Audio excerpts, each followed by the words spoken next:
without the letter I in it, because that's how you should spell it.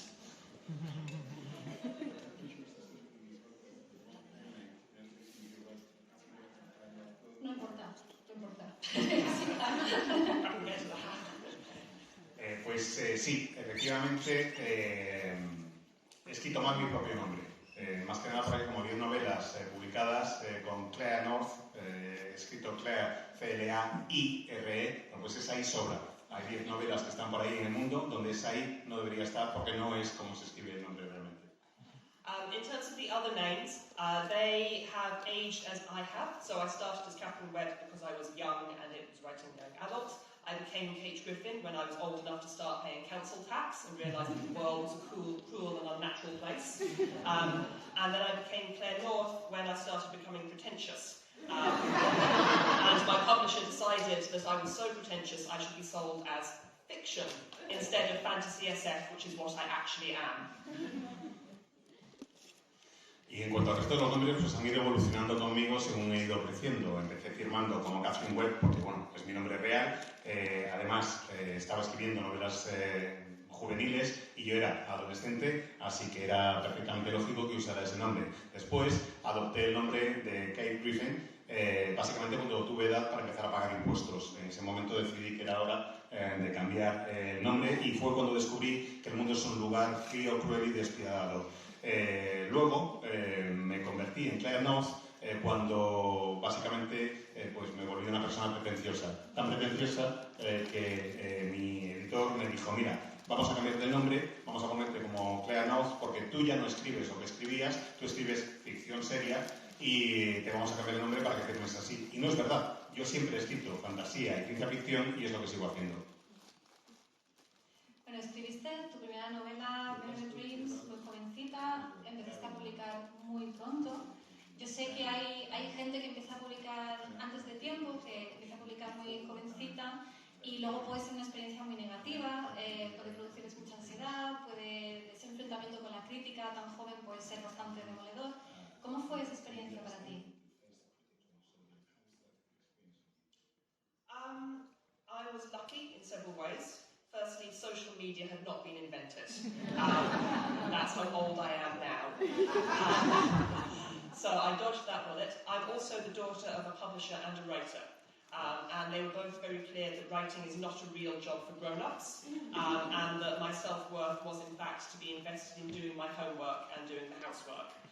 So from quite an early stage, I knew that my self-esteem should not be tied up with the success of my books. And that is true, I think, for any author at any age. If you invest your self-worth in something as subjective and as outside your power as a creative work, you're stuffed. So those are my lucky things. On the other side of that, I do know young writers writing today. And yeah, I think it can really screw you up. I think when you're published young, you're told that you are young and inspirational and the future is yours and the world is yours. And then you hit 18 and no one gives a damn. And this constructed world turned out to be a lie. And that, I think, is very hard to deal with and come back from. And I don't think we're yet very good at an industry at care either for young writers or indeed for writers of any age. We are not good at protecting creative people, frankly, from the realities of commerce.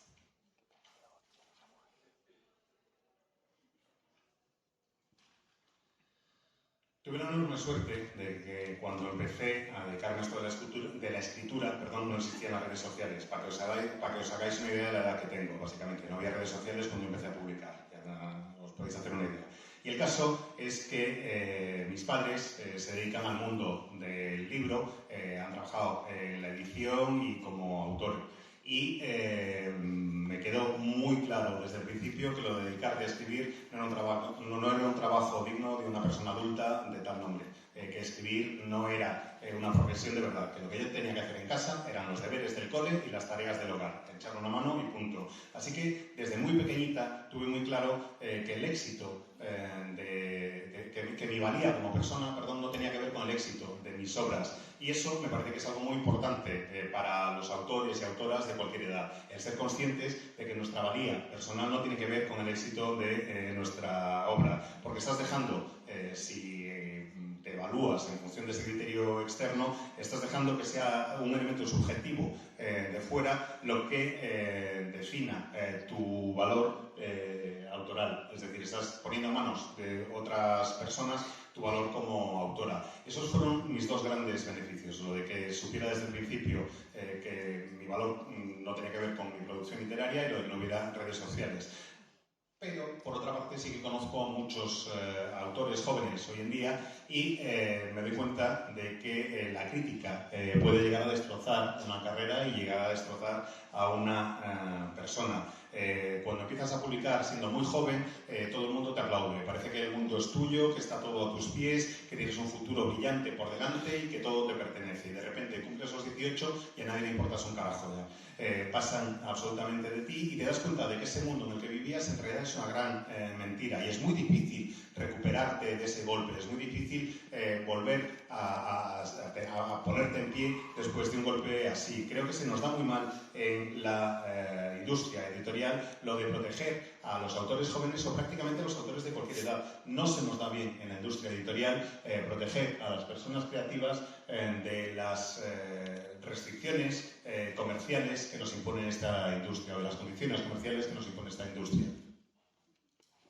Has mencionado el tema del entorno en el que te criaste, en que tus padres estaban relacionados con el mundo de la escritura y de la publicación, de que tu padre, Nick Weber, fue una persona importante para la industria editorial angloparlante. Voy a hacer un poco la pregunta de esta manera de ¿cuánto contó esta influencia en tu casa? Ser de gente que escribía, de gente que publicaba. ¿Crees que si hubiera sido hija de arquitectos, a lo mejor no tendríamos Ítaca, no tendríamos las 15 primeras vidas de Harry Odos?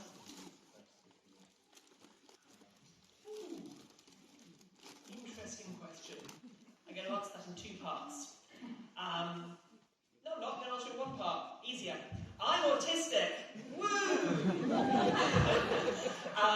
And one of the ways this manifests with me is I'm very bad at social communication with individuals in large groups. But I love me the written word.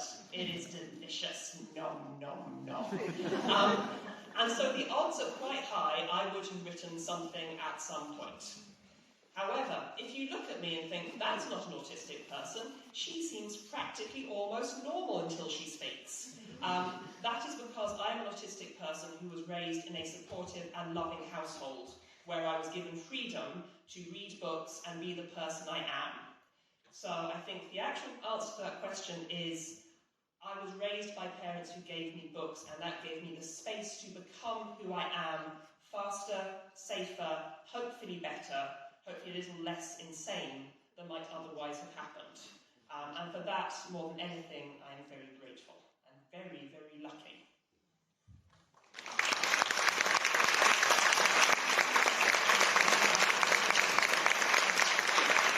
Bueno, pues esta respuesta la puedo dividir en dos partes. La primera es deciros que soy del espectro autista. Llevo muy mal lo de hablar en público y comunicarme con grandes grupos de personas. No se me da bien. Se manifiesta así mi pertenencia a los trastornos del espectro autista. Pero en cambio me encanta escribir, me encanta la palabra escrita. Ñam, ñam, la devoro, me lo paso de maravilla. Así que realmente es algo que me permite comunicarme y es bastante probable, considerando lo mucho que me gusta escribir y la palabra escrita, que hubiera acabado escribiendo algo, aunque no hubiera crecido en la casa en la que crecí. Ya lo sé. Seguramente entre el público estáis pensando, pero ¿de verdad forma parte del TEA? ¿De verdad tiene un trastorno del espectro autista? Si parece casi normal hasta que abre la boca. Y os puedo decir que si parezco casi normal es gracias al apoyo, al cariño y a la ayuda que me han brindado en mi hogar, donde me dieron libertad total y absoluta para poder convertirme en la persona que soy, para ser quien soy, y donde me permitieron leer todo lo que me vino en gana. Mis padres me criaron rodeándome de libros, proporcionándomelos y dándome un espacio en el que poder crecer, y en el que poder crecer de una manera creo que más rápida y más segura de lo que hubiera sido, y probablemente menos loca incluso, de lo que hubiera sido en otro entorno diferente. Así que les estoy muy agradecida por ello y sé que he tenido muchísima suerte de haber crecido en un hogar así. Bueno, vamos a hablar un poquito de Ítaca, que es lo que tiene más reciente aquí Catherine en España. Y bueno, ya creo que sabéis, si no lo sabéis, Ítaca es una primera parte. La Casa de Ulises, House of Odysseus, lo va a sacar, es histórica, creo que el año que viene. Sí, lo trae España el año que viene con el título de La Casa de Ulises, así que muchas gracias, Vidis. Tengo que saber, ¿esto va a ser la conclusión de Songs of Penelope, de los cantos de Penelope, o habrá otro libro más? Porque creo que no es un spoiler si digo que yo intuyo que en algún momento Ulises va a volver a casa.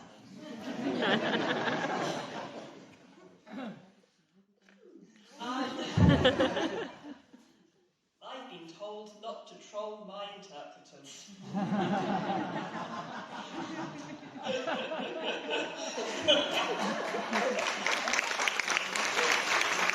Me han dicho que no trolee a mis intérpretes. It's a trilogy. The third book is written.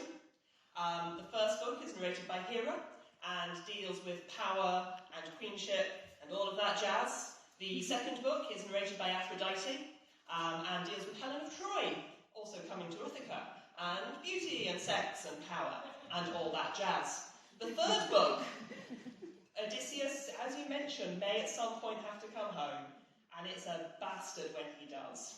I'm going to pause there and then do the trolling.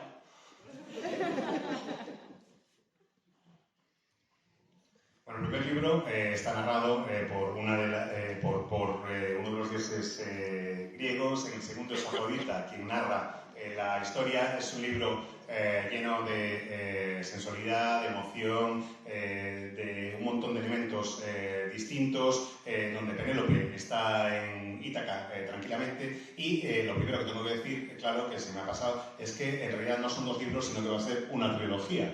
Y efectivamente, como bien decías, no destripas la historia a nadie si dices que Ulises en algún momento determinado vuelve a casa. Y cuando vuelve a casa se monta el jaleo. Y ahora es cuando llega el troleo.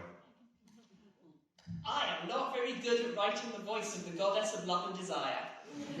So when seeking inspiration for the voice of Aphrodite, the narrator of Book 2, I turned to Queer Eye, specifically to the voice of Jonathan Van Ness, who is, as we know, the goddess of love and desire.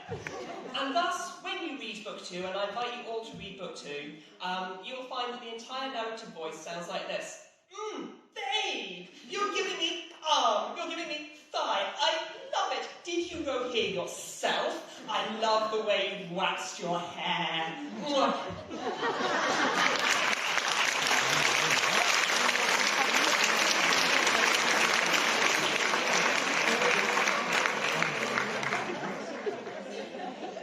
Como podéis imaginar, a mí lo de escribir la voz de la diosa del amor y el deseo, Afrodita, que es la narradora del segundo libro, pues no se me da especialmente muy bien. Así que cuando estaba intentando encontrar la forma de narrar la historia, me fijé en Queer Eye, que es un programa de televisión, y me fijé en Jonathan Van Ness, que como todo el mundo sabe, es la encarnación de la diosa del amor y el deseo. Y básicamente Afrodita se pasa todo el libro diciendo: ¡ay, Cari, pero qué molesta! Me encanta lo que has hecho, tía, pero el pelo cómo te lo has enterado, ¡ay, qué pasada! ¡Ah, me encantas!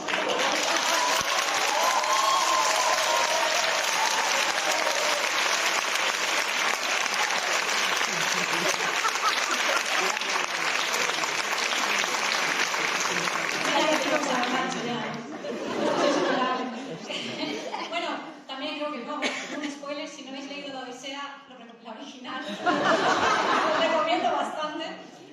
A lo mejor recordáis que todo esto era, pues nada, Penélope la pobre esperando que volviera Ulises, Odiseo de la guerra aquella de Troya, y ella tiene un montón de pretendientes en su casa, pues comiéndose su comida, ocupando su tiempo, espacio y energía, y ella tiene que estar diciendo que no a todos porque si no se lía la leche, ¿no? Porque se montan unas guerras ahí para ver quién se queda con la isla de Ítaca impresionantes.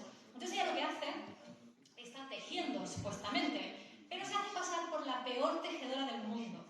Entonces como línea que, o sea, hilera que hace tejida, hilera que hace fatal y la tiene que deshacer. Entonces esto está empezando ya a despertar un poco de sospecha, pero claro, ella está intentando mantener el status quo y el libro realmente te acaba de eso, de todo lo que hace esta mujer para conseguir proteger a su gente, que además no tiene hombres, porque todos están todavía en la guerra de Troya, que fue creo hace 10 años, pero allí siguen entretenidos con sus cosas, ¿no? Y ella pues tiene esta herramienta para intentar mantener la paz, que es ese destejimiento nefasto. Tú cuando tienes invitados que se quedan demasiado tiempo y se beben todo tu vino y dan mucho por saco, ¿cómo lo sabes? I mean, you guys organised it for the festival, surely you know. I'm going to answer this slightly narratively. It's all a metaphor, innit? Statement one. It's all a metaphor. In ancient Greece, there's this thing about guests, you can't get rid of them, but it's nothing to do with that. It's about power. Who has power? And obviously, in ancient Greece, as indeed in the modern world, to a very large extent, the men have power, and power is divided by gender. Male power is politics and reason and science, and female power is feeding you and nice cups of tea and listening to your worries in a nice concerned voice. Part one. Pause there.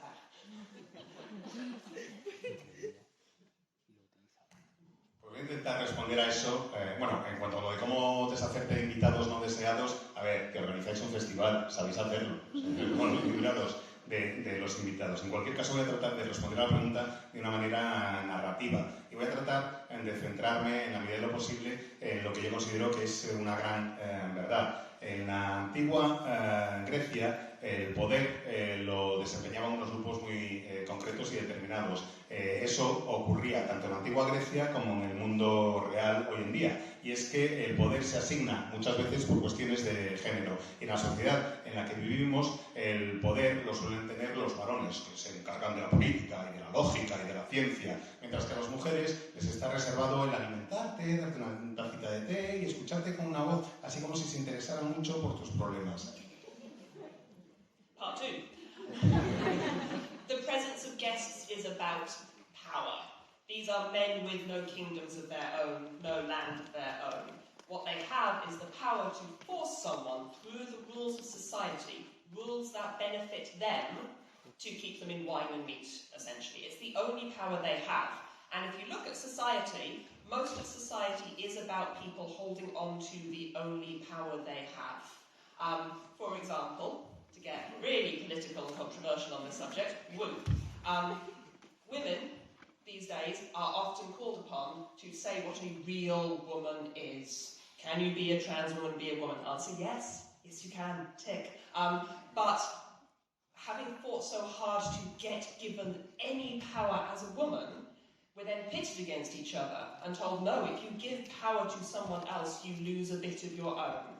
And so women police women, men police men. You hold on to what power you have been given. And in many ways you see that also in the ancient texts. You see that in the Odyssey. Whatever thin sliver of control you have, you seize and you use and it becomes poisonous. And that is what the guests are doing. They have one power. That power is to mess with Penelope, and they will, because they have nothing else.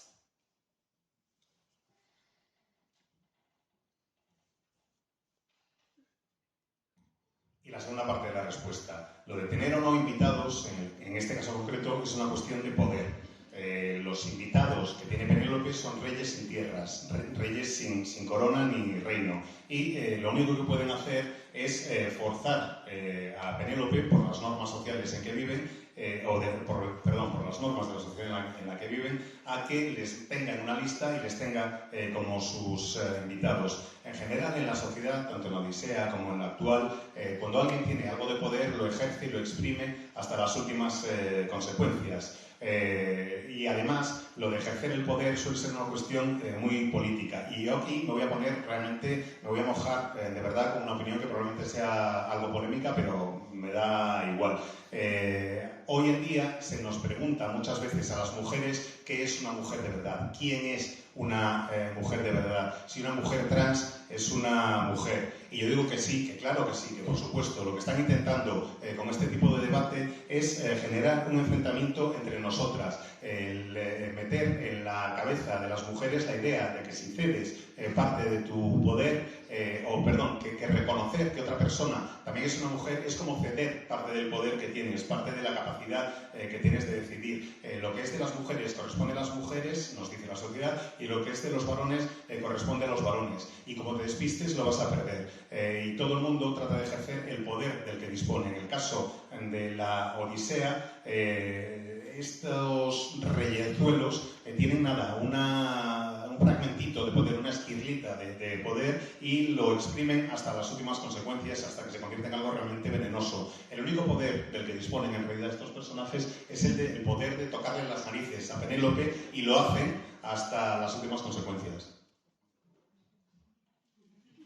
Bueno, me encantaría seguir hablando un montón de Ítaca porque de verdad que es un libro maravilloso. Si os gusta la mitología griega, si os gusta la Odisea, la Ilíada, genial. Si no os conocéis nada de mitología griega, también lo recomiendo muchísimo porque simplemente como historia de eso de mujeres intentando encontrar su parcela de poder en un mundo que no les da esa parcela, ya de por sí es que está muy bien hecho. Pero yo no puedo resistir esta oportunidad de hablar de uno de mis libros favoritos de todos los tiempos, que es El final del día. No confundir con Los restos del día de Kazuo Ishiguro, porque yo los mezclo constantemente. Y este libro, yo creo que es uno de los libros de Catherine que, por lo que he visto en reseñas y todo, como que más divide a la gente, ¿no? Porque es un libro que no es al uso, que no sigue una estructura a la que estamos habituados, no sigue esas expectativas de género respecto al fantástico. Va de un chico que trabaja como heraldo de la muerte. O sea, Charlie lo que hace es llegar y precede a la muerte. O sea, viene a preparar a la gente un poco, o les trae algún regalo, o incluso un aviso de la muerte. Y realmente esa es la historia. Son miles de viñetas, de voces. Y lo que tiene este libro es que en vez de tener esa sola estructura a la que estamos acostumbrados, esa sola historia, tiene miles de voces, tiene miles de instrumentos, tiene una composición absolutamente compleja, sincopada, o sea, es que está completamente deshecha, pero al mismo tiempo esos matices se unen y no crean una historia, crean una emoción. Y es muy difícil hacer eso. Por eso yo constantemente comparo El final del día y gran parte de la obra de Claire North a Radiohead. Porque me propuse a mí misma que no tienes huevos de soltar aquí una mención a Radiohead. Esto no es una pregunta, es simplemente yo tenía que soltarlo. Pero, vale, ahora sí, la pregunta. Catherine, ¿cuál es tu libro favorito de tus criaturas? ¿Y con quién te gustaría de verdad que me compararan? Que probablemente no sea Radiohead.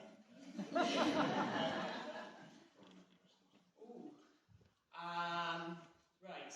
Firstly, before I answer that, if you have enjoyed Ithaca in Spanish, then you have enjoyed the translation of Constanza Phantom Belloc.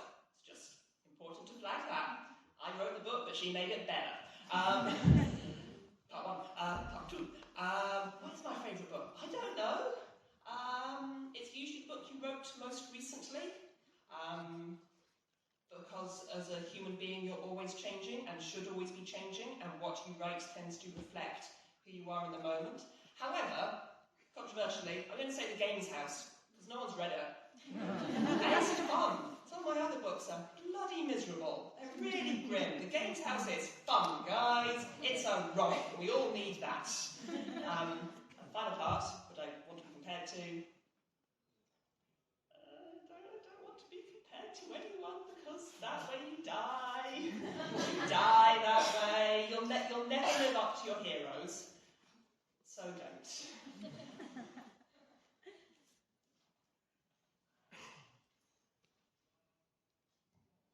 Bueno, en primer lugar, si habéis disfrutado del libro, que sepáis que en gran medida lo debéis al trabajo de Constanza Fatin Belloc, o Fatin Belloc, perdón si no funciona el apellido, que es la traductora que ha traducido la obra a castellano, o sea que no son solo mis palabras, sino el trabajo que ha hecho ella. Una vez dicho esto, Pues creo que en general el libro que más me gusta, o la respuesta que suelo dar a esta pregunta, es el último libro que he escrito. Porque como seres humanos estamos en cambio constante, estamos permanentemente en movimiento y cambiando, y según vamos cambiando, pues vamos escribiendo cosas distintas o contando historias diferentes, y seguramente diría que es el último libro que he escrito. Eso, o un libro que se llama Game House, que es un libro que no le ha prestado atención absolutamente nadie. Todo el mundo se espera que sea un libro oscuro, deprimente y demás, y no, es un libro que es una pasada, es un divertimento, es algo con lo que te lo vas a pasar de coña, y realmente, si tuviera que citar uno, sería ese. En cuanto a la última parte de la pregunta, que con quién me gustaría que me compararan, pues no me gustaría que me compararan con nadie, porque cuando te empiezan a comparar es cuando empiezas a morir en cierta forma. Y además porque, a veces conoces a tus héroes literarios o te comparas con ellos y te llevas una decepción. Así que lo que os recomendaría es que no conozcáis a vuestros héroes.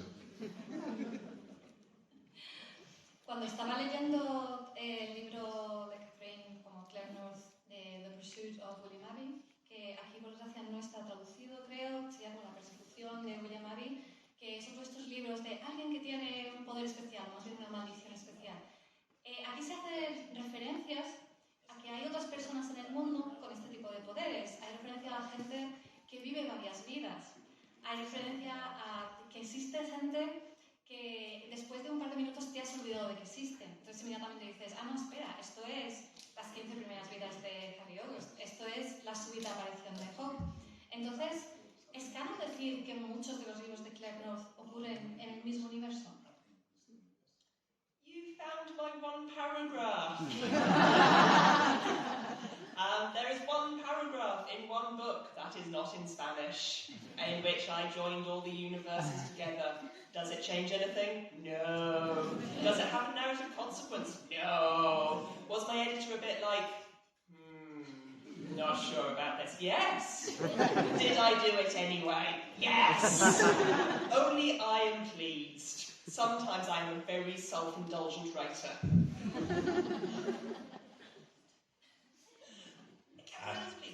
Así que te has leído el párrafo en mis libros, el párrafo en el que uno todos los universos de mi obra, en el que hago que todos esos universos confluyan.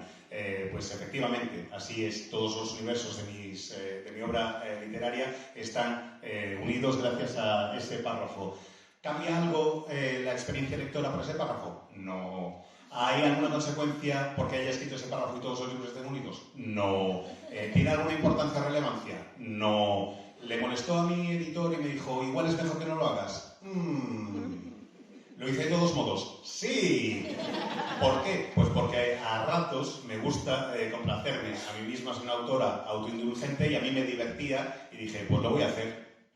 If you want to play a very fun game, in most of the Claire North books where there is a male narrator, there is also a tongue twister. There is no reason for that tongue twister to be there, except to troll the audio reader, Peter Kenny. Y si queréis saber una anécdota divertida, en todos los libros de Claire North, cuando hay un narrador masculino, en todos aquellos que tienen un narrador varón, suele haber un trabalenguas. ¿Hay algún motivo para que haya un trabalenguas en el libro? No, ninguno en absoluto. Bueno, aparte de trolear un poco al actor o al narrador que graba los audiolibros, Peter Kelly, básicamente pues eso, para trolearle un poco. Pongo el trabalenguas para trolear a quien está leyendo el libro en el audiolibro. Es más malvada de lo que pensábamos.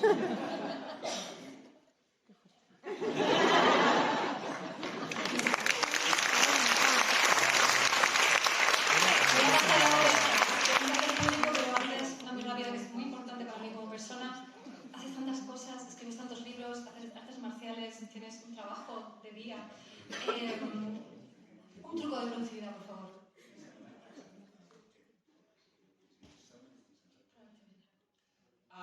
Do what you love. Easier said, not under capitalism. But as much as capitalism allows you to do so, Doing what you love makes it all much easier and much faster, I personally find. Also, there are many deficits in my life. I can't speak Spanish. There's many skills I have yet to pick up. I am quite hyper-focused in a cliched way, but I also do 3 things I adore. Haced lo que os gusta. Ese sería mi consejo. O por lo menos, hacedlo en la medida en la que el capitalismo os lo permita. La sociedad capitalista en la que vivimos. Creo que si hacéis lo que realmente os gusta, las cosas serán más fáciles e irán más rápido. Y en cualquier caso, por más cosas que haga, hay muchas carencias que tengo. Por ejemplo, no sé hablar castellano y soy un poco cliché en el sentido de no estar centrada en muchas ocasiones o de dispersarme un poco. Pero sí es verdad que hay 3 o 4 cosas que me gustan mucho y a las que dedico tiempo y energía. Vamos entonces con vuestras preguntas. ¿Ahí? Ya me tengo que fastidiar aquí la presentación. Sí, tú, yes, you, please. Quickly. When I was last here in 2016, a stranger in the crowd gave me this. Just because I admired her necklace and said, oh, and ran away and came back and gave me one. I was blown away with kindness. Do you know who that stranger was? Bien, una pregunta rápida. En 2016, durante mi primera visita al Celsius, me quedé flipando porque una persona desconocida totalmente para mí me dio ese collar que nos estaba enseñando. Básicamente vino a la sesión de firmas y le dije, me encanta el collar. Y esa persona se fue corriendo y volvió al cabo de un rato y me dio el collar que llevo aquí. ¿Alguien tiene la más mínima puñetera idea de quién era esa persona? Porque me alucinó su amabilidad.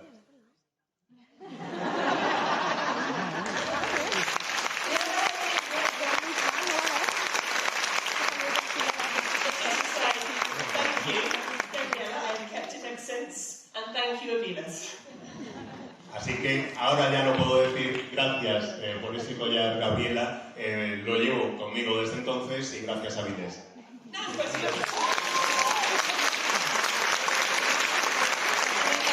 ha ganado 80 collares desde entonces, no se va a acordar.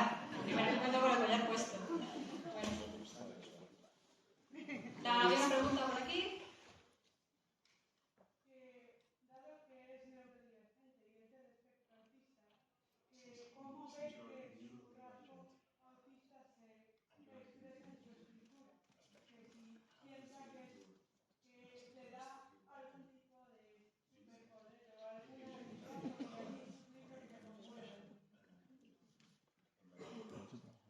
I think it's had 2 immediate consequences.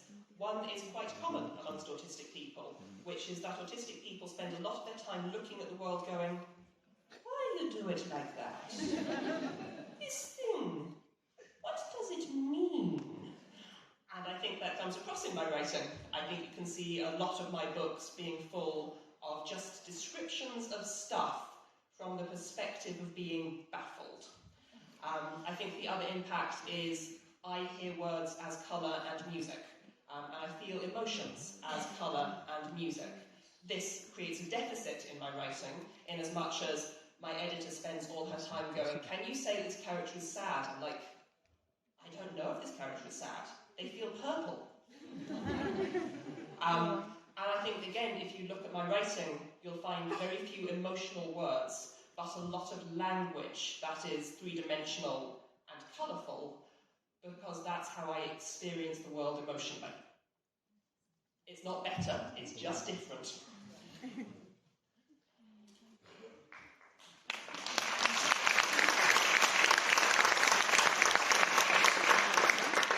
Pues ha tenido 2 consecuencias mi forma de escribir. Es muy habitual que las personas autistas, que las personas con trastorno del espectro autista, pues veamos el mundo de una manera distinta. Básicamente, suele ser habitual que nos pongamos así y digamos, ¿por qué hacen las cosas como las hacen? Esto tan raro que están haciendo, ¿por qué será? y así le vas dando vueltas mientras estás intentando descifrar lo que están haciendo los demás. Yo creo que eso se nota en mis libros porque de tanto fijarme, de tanto quedarme mirando al mundo, me dedico mucho a describir las cosas que sobre todo me desconciertan. Es lo que más me llama la atención, lo que me desconcierta, y trato de explicarlo a la hora de escribir. Además, hay otra consecuencia del trastorno del espectro autista, y es que para mí las palabras son como colores o música, o notas musicales, y las emociones también las percibo como colores o como notas musicales, como composiciones musicales. De hecho, en cierta forma es una especie de carencia a la hora de ponerme a escribir, o al menos así lo considera mi editor, que me dice: ¿y por qué no dices que el personaje está triste? ¿Crees que lo puedes escribir? Y yo le digo: ¿triste? El personaje está púrpura, porque así es como yo lo percibo. Si os fijáis en mis novelas, veréis que hay muy pocas palabras para referirme a las emociones, pero en cambio sí hay palabras que me parece que son tridimensionales, que son que añaden mucho colorido, y así es como yo describo y como percibo las emociones. No es que sea un poder, no es que sea algo mejor, es simplemente una forma distinta de percibirlas. Por allí, allá atrás. ¿Quién estaba primero? Okay, vale. Bueno, hola. Bueno, primero tengo que confesar, por una cuestión de honestidad, que vengo a acompañar a una amiga, pero estoy escuchando muchas cosas que me gustan mucho. Encima no llevo las gafas, así que no veo nada, solo os escucho. Pero sí que me está gustando mucho, y yo quería preguntarle, me imagino que tendrá un montón de referentes literarios que le han enseñado a escribir, porque al final todos tenemos referentes que enseñan a escribir, y quería preguntarle por cuáles son los más fuertes, cuáles serían sus maestros, maestras.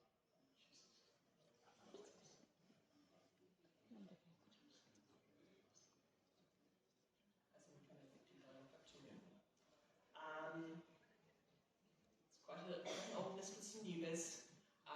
Roger Zelazny, no one's ever read him, he's dead. Ursula Le Guin, the woman, the dame, the legend. Terry Pratchett, also dead. But in recent years, Adrian Tchaikovsky's Children of Time, bloody hell. Becky Chambers does give everyone a hug. I should have a more immediate list to hand. There's one I want to name. Bit niche, Ruth Ozeki. Not really a hug, but if it was a hug, it would be a Buddhist hug. That's quite nice.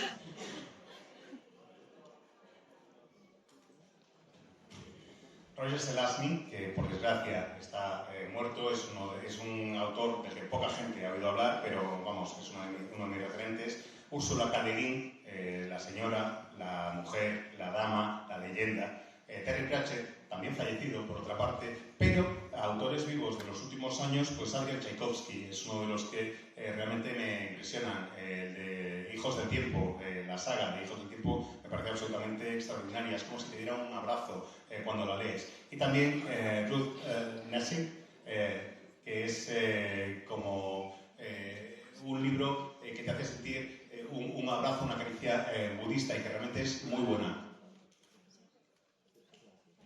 Por allá atrás. Estoy ahora leyendo tu novela de Ítaca, y verdaderamente, como una persona que no conoce de la mitología griega lo suficiente, verdaderamente me hace meterme dentro de la propia Grecia en el momento, y me encantaría saber cuál es tu proceso de investigación a la hora de escribir, para saber qué detalles o en qué formas vas a escribir para verdaderamente hacer ese world building, sentirse real y auténtico para el lector. ¿Cuál es tu proceso? ¿Qué investigas? ¿Qué referencias tomas? ¿O qué criterios tienes?